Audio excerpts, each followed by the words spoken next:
Honorable Speaker, distinguished colleagues, ladies and gentlemen, I rise with utmost honor and privilege to sponsor House Resolution number 728, expressing the full support of the House of Representatives for the immediate ratification of the Regional Comprehensive Economic Partnership Agreement, or RCEP. From the foundational activities of the RCEP in 2012 up until its formal inception at the ASEAN Virtual Summit, hosted by Vietnam on November the 15th, 2020, its unwavering objectives revolved around the establishment of a mutually beneficial economic multilateral framework in the Asia-Pacific region. RCEP constantly aims to create a liberal and competitive investment environment in this mega-trade bloc, facilitate trade in goods through the progressive elimination of tariff barriers, and eliminate restrictions and discriminatory measures with regard to trades and services. On the 1st of January 2022, the RCEP agreement entered into by Australia, Brunei, Darussalam, Cambodia, China, Japan, Laos, New Zealand, Singapore, Thailand, and Vietnam, paving the way for the creation of the world's largest free trade area. For the Philippines, the Senate is yet to concur in the ratification of the RCEP agreement. The RCEP agreement is a manifestation of the member countries' resolve to hasten the opening of markets, reinforce regional economic integration, commit to an inclusive and rules-based multilateral trading system, and most importantly, contribute to the world efforts of salvaging plummeting economies due to the COVID-19 pandemic.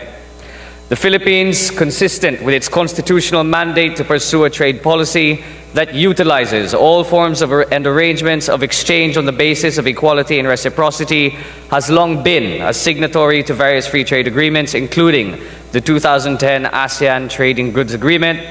Philippines-Japan Economic Partnership Agreement, and the Philippines-European Free Trade Association Free Trade Agreement. Even with the existing bilateral trade agreements that the Philippines has fostered with the ASEAN and RCEP member countries, the RCEP agreement was simultaneously launched to complement the country's bilateral agreements and resolve the negative impacts of the overlapping FTAs with regard to the levels of commitment for tariff reduction and trade rules. The RCEP's synchronous operation with bilateral FTAs definitely deepens the economic integration of its member countries. In the long run, this integration will strengthen the economic and equitable growth and development of each RCEP member country as RCEP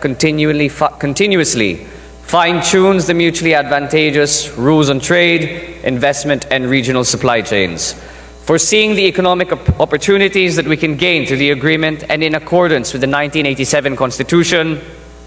then President of the Philippines, Rodrigo Roa Duterte, signed the RCEP agreement and accordingly submitted it to the Senate for ratification on September the 2nd, 2021. Upon submission of the signed RCEP agreement to the Senate, majority of our government agencies manifested their concurrence for its ratification during the Senate Committee on Foreign Relations hearings conducted during the last quarter of 2021. As such, we are now a step away from the ratification of the RCEP agreement. In this present era of globalization, digitalization, and regional cooperation, it is the duty of our government to rebalance the economic advantages we can gain vis-à-vis the disadvantages and risks that we may have to live through should we decide to defer accession to or join the RCEP. As a preview to the beneficial and favorable prospect of our formal accession to the RCEP is the recent successful and productive state visits to Singapore, Indonesia, and China of President Ferdinand Romualdez Marcos Jr. The local business leaders in these ASEAN countries have pledged several investments totaling to billions of pesos worth of foreign direct investments. These foreign direct investments will surely expand the economic opportunities of the Philippines by reinforcing our foreign ties and will prop job opportunities that can counter the country's unemployment and poverty problems. My dear colleagues, now is the best time to take on the challenge and consider House Resolution number 728, the world trade's impetus towards globalization, digitalization, and borderless trade will not stop nor regress for us. This representation now humbly calls upon all of you,